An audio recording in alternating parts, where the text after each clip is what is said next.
तो इस वीडियो में गाइस हम लोग बात करने वाले हैं आज की मंडे नाइट रॉ के बारे में, जिसकी ओपनिंग ही डब्ल्यूडब्ल्यूई ने स्टील केज वाले मैच के साथ करी थी। आपको पता है डब्ल्यूडब्ल्यूई ने पिछले हफ्ते ही जो है इस वाले मैच को एडवर्टाइज कर दिया था कि ओमोस और जो बॉबी लैशली वो स्टील केज मैच के अंदर होंगे, क्योंकि इन दोनों ने एक एक मैच कर लिए हैं, एक एक जीत गए हैं। बट इस बार पहले तो देखो, मैच शुरू होने से पहले जो एमवीपी है वो काफी ज्यादा ऐसे बातें झाड़ रहे हैं अपनी की है, ठीक है ओमोस ऐसे कर देगा वैसे कर देगा। बॉबी लैशली की एंट्री होती है, लेकिन मैच ऑफिशियली शुरू होने से पहले ही सेड्रिक अलेक्जेंडर ने चुल कर दी बीच में, और वो चुल वैसे इसलिए थी कि बीच में डब्ल्यूडब्ल्यूई कमर्शियल ब्रेक डाल सके। उसके पीछे मुझे यही रीजन लगता है, बाकी कोई ऐसा खास रीजन था नहीं वहां पे।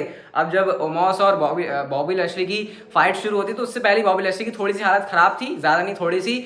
अब रिंग में मैं यही देखना चाह रहा था कि ओमोस ऐसे सुपरस्टार हैं जो कि काफी लिमिटेड चीजें कर सकते हैं। अब उनके साथ क्या क्या पॉसिबिलिटी डब्ल्यूडब्ल्यूई निकाल सकती है, क्या बॉबी लैशली उनसे बेस्ट निकाल सकते हैं। एक्चुअल में कहीं हद तक मैं कह सकता हूँ वो चीज हुई है कामयाब, क्योंकि जो भी बेस्ट चीज हो सकती थी, जैसे बॉबी लैशली कूद रहे हैं ओमोस के ऊपर, ओमोस भाई उनको पकड़ रहे हैं, वो काफी ऐसे देखने में अनरियल सा लगता है। बॉबी लैशली स्पीयर लगा रहे हैं, मतलब ओमोस के हिसाब से मैच काफी अच्छी तरीके से बुक किया गया था, ठीक है। बट चीज यहाँ पर ये थी कि अगर एक एक मैच ओमोस जीत गए, एक बॉबी लैशली जीत गए, तो इस मैच का आउटकम क्या होगा, दोनों में से कौन जीतेगा? क्योंकि प्रीमियम लाइव इवेंट के अंदर तो है नहीं कि डब्ल्यूडब्ल्यूई इज्जत से कोई मैच का रिजल्ट निकाल दे, मुझे पर्सनली ऐसा लग रहा था। और वो चीज डब्ल्यूडब्ल्यूई ने यहाँ पर करी भी। जब हमने देखा कि टॉप रोप स्टील केज के टॉप पर वो चले जाते हैं बॉबी लैशली, तो सेड्रिक अलेक्जेंडर वहां पर आ गए और उन्होंने रोकने की कोशिश करी, हालांकि वो बाद में जाके रिंग के अंदर वही गिर गए, और ओमोस ने बॉबी लैशली को उठा के थ्रू द केज पटका, ठीक है। लेकिन वो मूव उनके ऊपर उल्टा भारी पड़ गया, क्योंकि वो जो केज है वो टूट जाता है वहां पे, और टूटने के बाद बॉबी लैशली आराम से वहां से उतर के चले गए।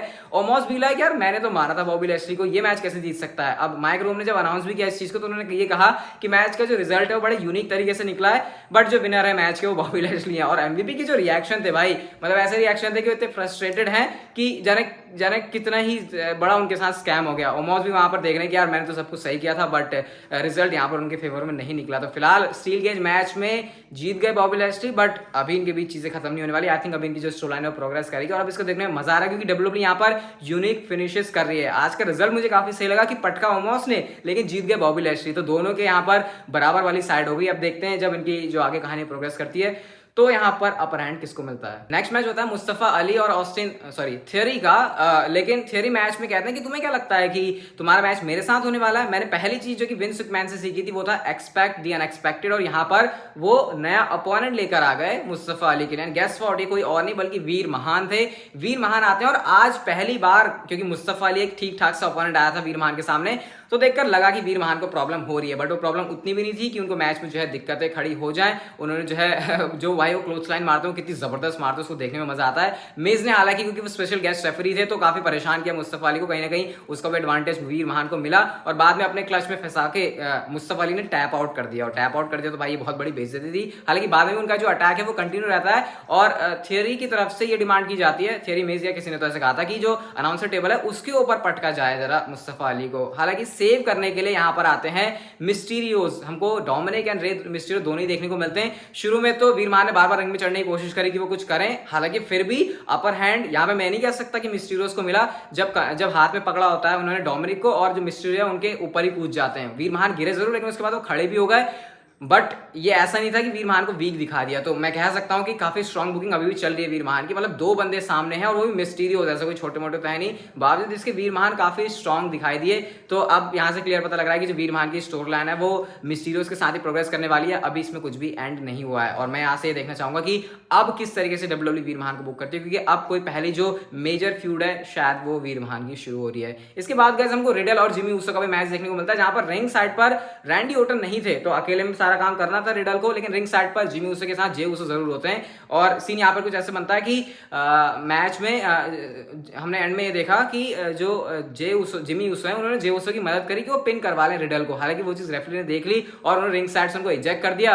इसके बाद क्रैडल में फंसा के पिन कर दिया रिडल ने जिमी ऊसो को, और मैच में विक्ट्री ले ली। और विक्ट्री लेने के बाद भाई वो ऐसे भागे हैं कि बस जिमी एंड जे ऊसो उनको पकड़ ही ना पाए। तो आज भले ही रिंग साइड पर उनको बैक करने के लिए, सपोर्ट करने के लिए रैंडी ओर्टन नहीं थे, बट बावजूद इसके रिडल ने जो विक्ट्री ले ली। और बाकी आपको पता ही है नेक्स्ट वीक स्मैकडाउन के एपिसोड में मैच होने वाला है टाइटल यूनिफिकेशन के लिए, raw tag team champions versus SmackDown tag team champions. उसको देखने में मजा आएगा। बाकी फिलहाल की जो विक्ट्री है वो आई रिडल के हाथ में।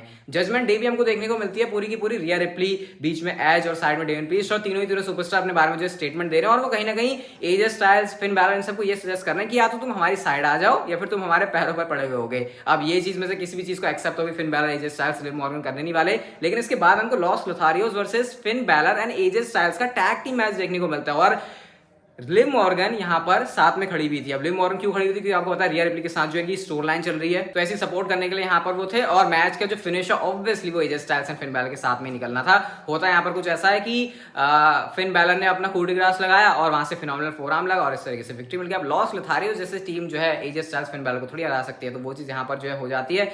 अब बाकी देखते हैं जब जजमेंट डे आती है सामने, यानी कि रिया रिप्ली, एज और डेमिन प्रीस्ट उनके अगेंस्ट में ये तीनों के तीनों सुपरस्टार, तब कहानी कैसे प्रोग्रेस करती है। इसके बाद अगला मैच आता है एलेक्सा ब्लिस और सोनिया डेविल का। एलेक्सा ब्लिस अभी भी रिटर्निंग सुपरस्टार है, सोनिया डेविल वो सुपरस्टार है जिनको हार का मुंह देखना पड़ा है। और आज भी जो है सोनिया डेविल के लिए दिन बिल्कुल भी अच्छे नहीं थे, क्योंकि एलेक्सा ब्लिस ने यहाँ पर फिर से अपनी वो जो मस्त सी वो ऐसे डीडीटी मारती वो लगा के सोनिया डेविल को हरा दिया। अब ऐसा लग रहा है कि सोनिया डेविल वो सुपरस्टार का स्टॉक इतना हाई चल रहा था, अचानक से ऑफिशियल का रोल उनसे छीनने के बाद उनकी जो कहानी है वो गड़बड़ हो गई है। गर्मी काफी ज्यादा है, लाइट आ रही है, इसलिए आपको जो है वीडियो भी लेट देखने को मिल रही है और सेटअप पे भी नहीं है, तो ठीक है उसको एडजस्ट कर लेना। बट एडजस्ट यहाँ पर फिलहाल सोनिया डेविल से बिल्कुल भी नहीं हो रहा मंडे नाइट रॉ के ऊपर।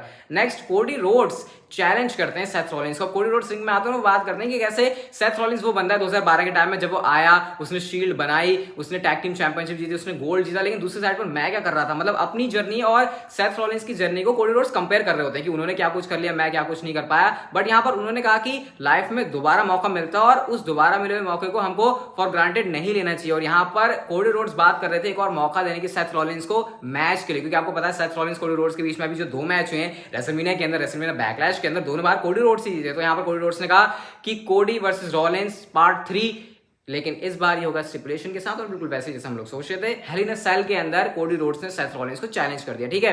अब इसका जवाब सेथ रॉलिंस ने दिया। सेथ रॉलिंस ने कहा ओ भाई कैसे तू मरे जा रहा है, मेरे को मैच दे रहा है। मतलब सेथ रॉलिंस अपनी अलग भावनाओं में बातें कर रहे हैं। उन्होंने कहा कि कैसे तू मरे जा रहा है, और उन्होंने जो चैलेंज है उसको एक्सेप्ट कर लिया। और फिर कोडी रोड्स कहते हैं सी यू इन हेल, ऐसे करके जो है उन्होंने अपना जो प्रोमो है, भाई बहुत जबरदस्त प्रोमो था कोडी रोड्स का। सेथ रॉलिंस का प्रोमो मुझे ये लगा कि पहले से रिकॉर्डेड था, सिर्फ कोडी रोड्स जब आए उस टाइम पर वो चला दिया, क्योंकि जो लास्ट में एक्सप्रेशन थे सेथ रॉलिंस के वो काफी ज्यादा से फीके लग रहे थे। बट फिर भी बावजूद उसके अगर टेप्ड सेगमेंट भी था सेथ रॉलिंस की तरफ से, क्योंकि टाइटन स्क्रीन के ऊपर ही वो होते हैं, रिंग के अंदर वो नहीं आए थे, तो बावजूद इसके जो है काफी सही चीज थी। अब एक्साइटमेंट बढ़ा लो भाई, क्योंकि हेल इन अ सेल के अंदर Seth Rollins and Cody Rhodes, can you imagine, अभी तक तो उनको 2 मैच में इतना कमाल किया है, तो हेल इन अ सेल वाली स्टिपुलेशन के अंदर वो क्या कुछ कमाल कर जाएंगे। चैट गेबल और इज़ीकियल का भी मैच देखने को मिलता है। और पहले बैकस्टेज केविन ओवेंस कहते हैं भाई डीएनए रिपोर्ट तुम्हारी मैच हुई नहीं, एलायंस और इज़ीकियल की तो पता नहीं क्या ही खाने वाली चीजों से मैच हो रही है, और जो केविन ओवेंस का दिमाग खराब हो जाता है। अब दिमाग खराब हुआ उनका, लेकिन चैट गेबल ने कहा कि भाई तू ज्यादा दिमाग मत खराब कर अपना, मैं अभी इज़ीकियल को जाके अच्छे से समझा देता हूँ।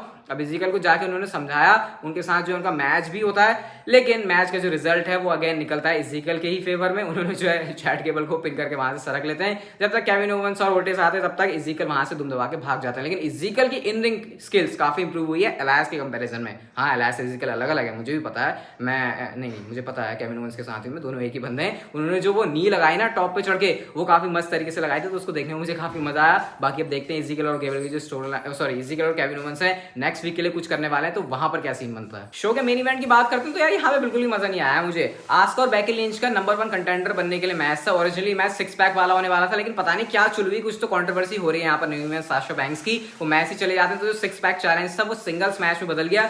अब सिंगल्स मैच में बदल गया तो यहाँ पर जो कमेंट्री टेबल है वहां पर बियांका ब्लेयर भी होती हैं। बेकी लिंच एक बच्चे की तरह रो रही है कि उनको मैच चाहिए, उनको इज्जत से खुद ही मैच दे दो, उनको खुद ही नंबर 1 कंटेंडर बना दो। हालांकि वो चीज पॉसिबल नहीं हो पाती, और एंड में हम लोगों ने देखा कि जब बेकी लिंच आस्का का अम्ब्रेला लेकर आती मारने के लिए, लेकिन रेफरी उधर इन्वॉल्व होता है बियांका ब्लेयर में आई थिंक, और ग्रीन मिस्ट यूज कर लिया आस्का ने, और ग्रीन मिस्ट यूज करने के बाद उन्होंने जो है बेकी लिंच को ऐसे कुछ तो बड़ी जबरदस्त वाली किक मारी, और उसके बाद जो है बेकी लिंच गिर गई और विक्ट्री मिल गई यहाँ पर आस्का को। अब आस्का फेस कैरेक्टर में, लेकिन बावजूद उसके वो अपना मिस्ट का यूज करी, ये मुझे देखने में काफी इंटरेस्टिंग लग रहा है। आई थिंक वो फेस ही है ना, क्योंकि बेकी लिंच के अगेंस्ट में उनको डाला।